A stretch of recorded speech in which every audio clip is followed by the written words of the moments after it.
Bonjour tout le monde, bienvenue à ce premier webinaire de notre cycle Entreprise, environnement et biodiversité. Donc, à votre nom, je remercie infiniment nos intervenants qui ont accepté volontiers de partager leurs connaissances et leur expertise dans le domaine. Donc, avec nous, Madame Julie Biron, directrice générale adjointe de Greenkeeper Africa. Donc aussi Madame Shansia Ivala Plaine, qui est présidente de l'association Jeunesse africaine pour le développement et directrice aussi de publication sur la revue africaine de l'environnement, donc chercheuse et consultante en même temps. Et notre partie pratique, entreprise, témoignage, entreprise, ce sera avec Monsieur Papa Karim Diop, manager finance dans le laboratoire Bio 24. Donc, je vous souhaite la bienvenue et pour passer un bon week-end, un bon webinaire. Donc, je vous invite à garder votre micro et votre caméra désactivés. C'est une question technique pour garder une bonne connexion. N'hésitez pas, s'il vous plaît, à vous identifier dans la partie participants. Ça vous permet de vous connaître déjà, donc, et comme a dit Madame Joël, donc, d'entrer en contact ou bien de réseauter avec l'ensemble des participants. Donc, sans tarder, je vais passer la parole à Madame Julie. À vous la parole et bonne visualisation. Merci. Bonjour à tous. Donc, je me présente, je suis Julie Biron, directrice adjointe à Greenkeeper Africa, une entreprise béninoise. Je vais juste mettre ma caméra rapidement pour saluer tout le monde. Donc, je suis ravie de modérer le lancement de ce nouveau cycle de webinaire. Comme vous le savez, durant cet échange, nous allons aborder la gestion de l'environnement et la capacité des entreprises à inventer des business models innovants. Donc, nous verrons comment une entreprise peut mettre en place une démarche environnementale et avec des objectifs et des indicateurs, spécialement dans un contexte africain. Et lors de ce premier webinaire, plus particulièrement, on va essayer d'échanger avec vous sur les enjeux environnementaux sur le continent et les impacts des entreprises. Donc, l'objectif de ce webinaire est bien de comprendre comment une entreprise peut être atteinte par la dégradation de l'environnement et de la biodiversité, appréhender aussi le lien entre environnement et la biodiversité et les droits de l'homme, et enfin, identifier et analyser l'impact des entreprises grâce à des exemples concrets qu'on va voir avec nos intervenants. Donc, on a la chance de pouvoir échanger avec Madame Ivala Plaine, qui est, comme on l'a dit tout à l'heure, la présidente de l'association Jeunesse africaine pour l'environnement et qui est aussi directrice de la publication de la revue pluridisciplinaire africaine sur l'environnement. Bonjour, Madame Ivala, comment allez-vous? Je vais très bien, Madame Biron, merci. Merci pour de me permettre de pouvoir m'exprimer sur le sujet des multinationales face aux enjeux environnementaux en Afrique. Merci voilà. beaucoup. Merci. Donc, on va voir avec vous, vous allez nous expliquer comment une multinationale, par exemple, peut identifier les questions majeures en matière d'environnement et d'élaborer une éventuelle stratégie. C'est ça, je vais vous laisser la parole pour nous expliquer tout ça et on revient tout à l'heure pour résumer pour les questions de l'ensemble des participants. D'accord, merci beaucoup. Je vous remercie. Alors, je tenais déjà à remercier l'association RSE et PED pour m'avoir invité et me permettre en fait d'exposer ce sujet, celui des multinationales face aux enjeux environnementaux. Et je remercie aussi à tous les participants avec qui on pourra échanger à la fin sur le sujet qui sera développé. Donc, nous allons d'abord rappeler que les entreprises et les multinationales, qu'elles soient du secteur extractiviste bancaires ou financiers, pour ainsi que celles-ci reconnaissent depuis peu l'intégration des préoccupations environnementales et sociales dans leurs plans et processus d'entreprise, et le fait que cela est essentiel pour le succès commercial durable. Et aussi la nécessité d'une responsabilité environnementale et sociale est également reconnue.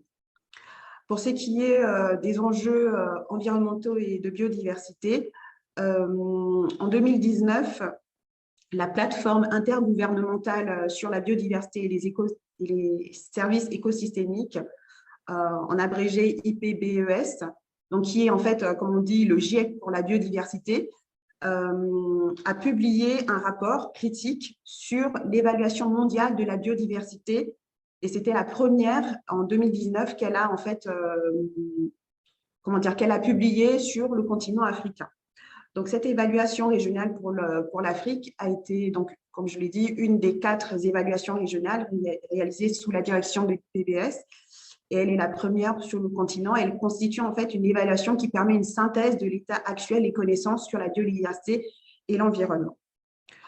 Pour ce qui est de la tendance actuelle, on va rappeler quelques chiffres sur la biodiversité en Afrique. Donc 6,6 millions, ce sont les kilomètres carrés de terre dégradés en raison de facteurs comme la déforestation, l'agriculture non durable, le surpâturage, les activités minières non contrôlées, les espèces exotiques envahissantes et le changement climatique qui entraîne l'érosion des sols, la salination et aussi la pollution. 2 millions, ce sont les kilomètres carrés de terres protégées, donc 6% de forêt tropicale et 2,5% des mers africaines. Pour ce qui est de la projection d'ici 2100, on peut dire que le changement climatique pourrait faire perdre environ 40 à 50% des espèces d'oiseaux et de mammifères africains. 20 à 30%, c'est le déclin prévu de la productivité des lacs en Afrique. 54%, ce sont la population africaine qui devrait vivre dans les zones urbaines et périphériques d'ici 2030, contre 39% en 2003. Et enfin, 2,5 milliards, c'est la population estimée pour le continent africain à l'horizon 2050, le double du chiffre actuel. Donc, cette évaluation régionale de la biodiversité et de l'environnement qui a été publiée en 2019 revêt une importance capitale, toutes les parties prenantes en fait, qui interviennent dans les décisions, par exemple, surtout d'investissement pour ce qui nous concerne, puisqu'on parle des entreprises, d'investissement écologiquement sensible et l'utilisation des terres. Et cela aussi permet de mettre en lumière les différents scénarios sur la perte de la biodiversité et des services écosystémiques en Afrique. Alors, nous allons nous poser plusieurs questions, notamment quels sont les enjeux environnementaux de la biodiversité en Afrique, comment la dégradation de l'environnement et de la biodiversité peut être prise en compte par les multinationales et quels sont les liens entre l'environnement, la biodiversité et les droits de l'homme. Pour développer ces questions, nous allons le faire en 3 points. D'abord, définir en quoi l'entreprise serait en faveur de la biodiversité et de l'environnement. Puis, quels sont les plans d'action que les multinationales peuvent mettre en place. Et enfin, déterminer et définir en quelque sorte le lien entre la biodiversité, l'environnement et les droits de l'homme. Donc, pour ce qui est de la place favorable de l'entreprise dans le lien biodiversité et environnement, on va déjà rappeler que la Convention sur la diversité biologique reconnaît l'importance de la biodiversité et de l'environnement partout dans le monde, et particulièrement en Afrique, pour ce qui nous concerne. Et donc, en raison de l'existence de cet accord mondial, parce que les entreprises ont le devoir de protéger l'environnement, quoi qu'elles fassent ou qu'elles opèrent, elles ont aussi la responsabilité de conserver la biodiversité et de préserver cet environnement. Donc, actuellement, il est largement reconnu dans la littérature et dans le consensus, voilà, qu'au sein des entreprises, la réussite économique est liée à la performance environnementale et sociale. Et donc, dans cette optique, les entreprises prêtent attention à ce qu'on appelle la responsabilité sociale des entreprises. Et donc, elle s'efforce à intégrer les 3 dimensions de la durabilité qui sont l'environnement, économique et social, donc communément aussi appelé le triple bilan. Donc, l'analyse de rentabilité de la biodiversité et de l'environnement reposerait sur une compréhension qu'on devrait aussi faire des 3 objectifs de la biodiversité qui ont été définis par la convention que j'ai citée précédemment. Donc, les 3 objectifs, c'est la conservation, l'utilisation durable et le partage équitable des bénéfices de la biodiversité. Par conséquent, une entreprise, une multinationale, peut gérer les risques liés à l'environnement et à la biodiversité et surtout saisir les opportunités qui s'offrent à elle. Notamment, les principales opportunités sont les suivantes. Par exemple, le renforcement de la chaîne d'approvisionnement ainsi que celle des relations avec les parties prenantes, ou encore le fait d'attirer des investisseurs socialement responsables et enfin l'obtention de licences d'exploitation. Pour optimiser l'intégration des enjeux de biodiversité et d'environnement dans la philosophie du multinational, une autre étape cruciale est celle de l'élaboration d'un plan d'action qui consisterait en fait à décider des questions clés de biodiversité et d'environnement que l'entreprise devrait en fait aborder. Donc ici, pour ce qui est du plan d'action, nous analyserons le cadre général d'action qui permettrait à toute multinationale en fait, d'évaluer l'intérêt économique de la biodiversité et de l'environnement, d'identifier et d'exploiter les pratiques existantes en la matière et d'intégrer des actions favorables environnementales dans leur modèle économique. Ce plan d'action pourrait en fait se synthétiser en 3 étapes. Tout d'abord, la réalisation d'une évaluation de la biodiversité et de l'environnement. Donc, à ce stade, l'entreprise doit évaluer sa compréhension de la biodiversité et de l'environnement et la façon dont elle pourrait développer ses activités pour aborder ces questions. Il s'agit d'un processus qui pourrait être en fait examiné tout au cours du processus en fait du plan d'action et évolutif aussi dans le futur. Et certaines questions peuvent en fait aider à structurer cette évaluation. Notamment, on peut citer la question du cadre politique externe de la biodiversité et de l'environnement, donc le cadre politique externe qui façonne l'environnement dans lequel l'entreprise opère. On va dire ici le cadre national, la réglementation nationale et aussi internationale dans lequel l'entreprise opère, ou encore les politiques et pratiques et procédures qui sont déjà mis en place dans l'entreprise et qui traiteraient des questions d'environnement et de biodiversité qui pourraient s'y rapporter. Ici, l'objectif de l'évaluation est de mettre en évidence ce qui est connu et compris au sein de l'entreprise en matière de biodiversité d'entreprise, et ainsi que les relations avec les activités que l'entreprise mène. Et enfin, l'autre question que l'entreprise pourrait se poser à ce stade serait de comment l'entreprise pourrait renforcer et s'appuyer sur les activités déjà existantes au profit de la biodiversité et de l'environnement. À ce stade, sur la base de les activités en fait existantes et le niveau des connaissances qui devraient être mis en évidence dans cette évaluation, permettra en fait d'identifier les domaines prioritaires du plan d'action. La deuxième étape du plan d'action est le développement d'une stratégie d'entreprise en matière de biodiversité et d'environnement. Donc, cette stratégie pourrait définir les objectifs de l'entreprise, les cibles acceptables et les mécanismes d'action et identifier les rôles potentiels des parties prenantes. Et aussi, la stratégie permettrait d'intégrer la biodiversité et l'environnement dans les activités de l'entreprise, notamment en matière de responsabilité sociale et de durabilité. Enfin, la troisième étape est celle de la mise en œuvre d'un plan d'action pour la biodiversité et de l'environnement au sein de l'entreprise. Donc, ce plan doit comporter des indicateurs et des procédures de rapport et surtout des liens clairs avec l'amélioration des performances environnementales de l'entreprise. Il y a 7 éléments normalement qui doivent être pris en compte dans ce plan d'action. Dans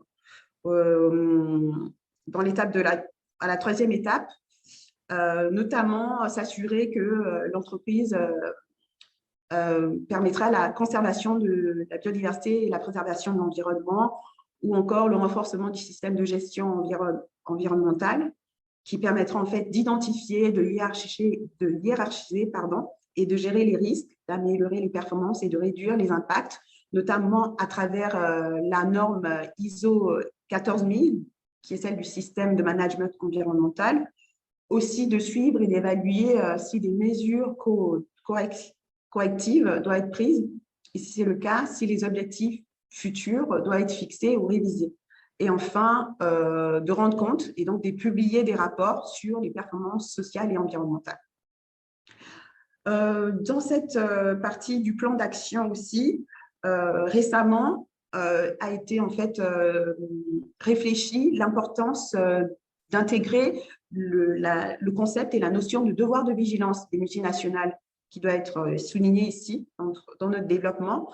Donc, pour ceux qui, en fait, de la connaissance générale, en 2017, la France est devenue le premier pays à adopter une législation contraignante relative au respect des droits de l'homme et de l'environnement par les multinationales.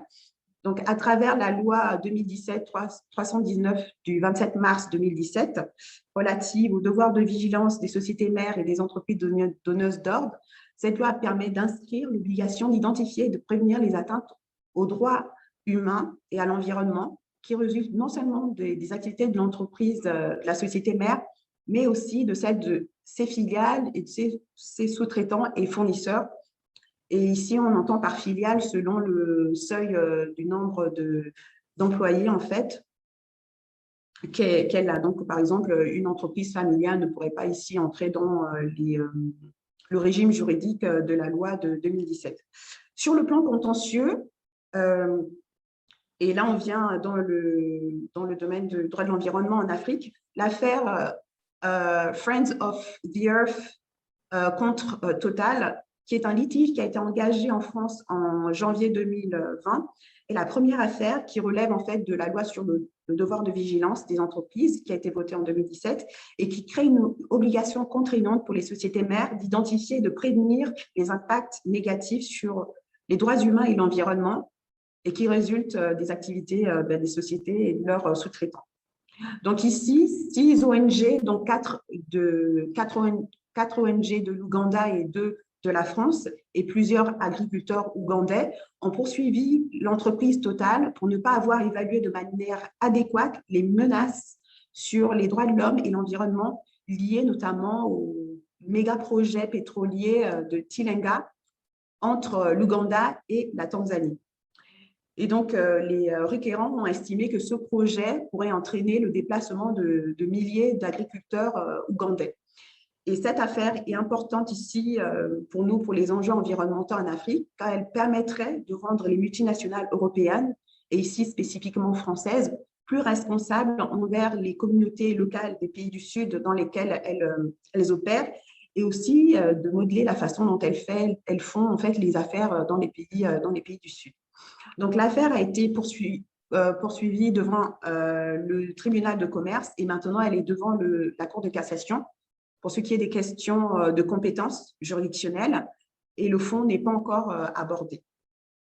On peut aussi souligner et citer l'affaire Lungoy contre Vendetta en Zambie qui concerne ici le devoir de vigilance d'une multinationale britannique. Donc, cette affaire a été jugée en 2016 et puis en 2017 devant les tribunaux britanniques. Le litige fait suite à la pollution minière ayant causé des dommages environnementaux du fait des activités de la filiale zambienne Kongola Copper Mines, qui appartient à la société mère anglaise Vendetta Resources PLC. En l'espèce, en 2015, les requérants zambiens ont intenté une action judiciaire contre la société mère anglaise et sa filiale zambienne, faisant valoir des dommages corporels et matériels en raison de la pollution environnementale causée par les rejets de la mine de cuivre. Et donc, en mai 2016, la Haute Cour anglaise a décidé que l'affaire pouvait être poursuivie contre l'entreprise Vendetta au Royaume-Uni. Ici, les juridictions anglaises se sont en fait déclarées compétentes, tant la Haute Cour en 2016 que la Cour d'appel en 2017, pour juger cette affaire qui est en fait, du point de vue du droit de l'environnement africain, vraiment historique. En fait, elle permet aux victimes d'avoir gain de cause dans une dans une juridiction extérieure à leur pays, ici extérieure à la Zambie.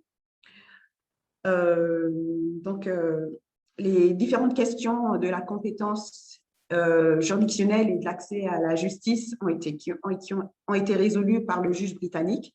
Et donc, comme je l'ai dit, le procès Lungoy contre Vendetta est une illustration du devoir de vigilance à l'égard d'une entreprise britannique dont la filiale est localisée en Zambie. Et cette affaire va être jugée sur le fond très prochainement en vertu du droit anglo-saxon. Enfin, la troisième partie de notre développement qui nous intéresse est celui du lien entre la biodiversité, l'environnement et les droits de l'homme.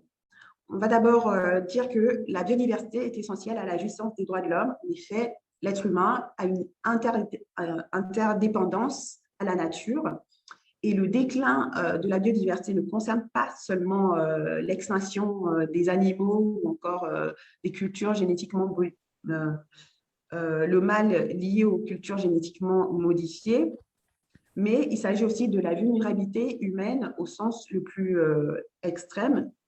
Et cela a été rappelé en mars 2017 par le rapporteur spécial des Nations Unies sur la question des obligations en matière de droits de l'homme relatives à la jouissance d'un droit à un environnement sain, qui a présenté son tout premier rapport sur la biodiversité et les droits de l'homme au Conseil des droits de l'homme. Donc, en fait, il a dans son rapport, il a fait spécifier et dit que il a en fait consacré le lien entre la biodiversité et les droits de l'homme et donc invité les différentes doctrines et les différents conventions en fait intégrer ce lien-là aussi dans leur décision. Et aussi, on peut aussi souligner le lien entre les objectifs de développement durable 14 et 15 avec l'aspiration numéro 1 de l'agenda 2063 de l'Union africaine, notamment en disant que le programme à l'horizon 2030, qui se fonde expressément sur plusieurs normes internationales, notamment la Charte des Nations Unies, la Déclaration universelle des droits de l'homme, les traités et instruments internationaux liés aux droits humains, s'imprègnent d'autres instruments tels que la Déclaration sur le droit au développement. Et la biodiversité et l'environnement est un élément clé en fait de cet agenda du développement durable au niveau national et international. Et donc, les différents objectifs du développement durable donnent une priorité à l'environnement et à la biodiversité en les intégrant dans la durabilité des 17 objectifs mondiaux. Plus précisément, l'ODD 14, intitulé « Vie sous l'eau » et l'ODD 15, « Vie sur Terre », qui font de la biodiversité et l'environnement une priorité absolue de l'agenda international. Pour ce qui est du niveau régional en Afrique, l'aspiration 1, intitulée « Une Afrique prospère portée par une croissance inclusive et un développement durable » de l'agenda 2063, se réfère spécifiquement aux droits humains et aux enjeux environnementaux. Et aussi, on soulignera qu'il existe un certain nombre d'instruments régionaux relatifs aux droits de l'homme. Pour ce qui est du continent africain, le système de protection des droits de l'homme a été mis en place ici par la Charte africaine des droits de l'homme et des peuples, adoptée en 1981 et entrée en vigueur en 1986. Et notamment, 2 articles nous intéressent ici pour ce qui est du lien entre la biodiversité, l'environnement et les droits de l'homme. Tout d'abord, l'article 21, alinéa 1er, qui énonce que les peuples ont la libre disposition de leurs richesses et de leurs ressources naturelles. Ce droit s'exerce dans l'intérêt exclusif des populations. En aucun cas, un peuple ne peut en être privé. Et l'article 24 de la même charte rajoute que tous les peuples ont droit à un environnement satisfaisant et global propice à leur développement. Et on peut également retenir dans le sens du lien entre la biodiversité, l'environnement et les droits de l'homme, pour ce qui est du côté contentieux, l'affaire historique peuple Honduris contre Kenya, dans laquelle la Commission africaine des droits de l'homme et des peuples a rendu un arrêt en février 2010, reconnaissant le droit foncier des peuples autochtones africains en particulier celui de la communauté Honduris au Kenya. Et ici, la Commission africaine a statué que l'expulsion du peuple Honduris de leurs terres ancestrales, traditionnelles, pour le développement du tourisme, violait les différents droits humains qui sont les droits à la propriété, le droit à avoir leurs ressources, à disposer de leurs ressources naturelles et aussi le droit à pratiquer en fait leurs rites religieux et tout ancestraux. En conclusion, il est désormais évident, comme on l'a vu, que la biodiversité et la préservation de l'environnement est un enjeu important pour être laissé uniquement, pour ne pas être laissé uniquement aux mains des États et des gouvernements. Et la biodiversité n'est pas seulement importante pour les entreprises, donc, mais aussi pour tous les secteurs qui doivent intégrer les priorités de la biodiversité et de l'environnement dans leur système de gestion. Et aussi, nous avons indiqué comment une multinationale pourrait identifier les questions majeures en matière de biodiversité et d'environnement et donc élaborer un plan dit de vigilance. Et ces questions et les détails du plan peuvent différer du secteur de la multinationale, du lieu et de la structure. Donc, comme je l'ai dit, si la structure par rapport au seuil qui est prévu en France, la loi de 2017, si elle est une multinationale ou alors si c'est une, par exemple, société familiale, donc de petite taille, ça serait plus le préjudice écologique qui pourrait être invoqué si des victimes intentent une action en justice. Donc, par conséquent, chaque multinationale devrait aborder et prendre en compte les enjeux de biodiversité et d'environnement à leur manière, mais en s'imprégnant et en se référant aux normes en vigueur. Enfin, nous avons souligné l'importance de la prise en compte des contentieux qui sont fondés sur le principe du devoir de vigilance et qui, en fait, qui seraient dans l'avenir et même maintenant là, qui sont importants et permettent en fait une progression du droit de l'environnement en Afrique. Donc, pour les exemples que j'ai cités, ce sont les décisions, enfin les affaires qui sont jugées en France contre Total et les affaires jugées en Royaume-Uni contre l'entreprise Vendetta. Je vous remercie. Et je suis disponible pour les questions. Merci. Merci beaucoup, Shansia, pour cette présentation fort intéressante. Il me semble qu'après cet exposé et ce que tu nous as présenté, il y a un double défi en fait, qui s'impose. D'une part, un peu les multinationales qui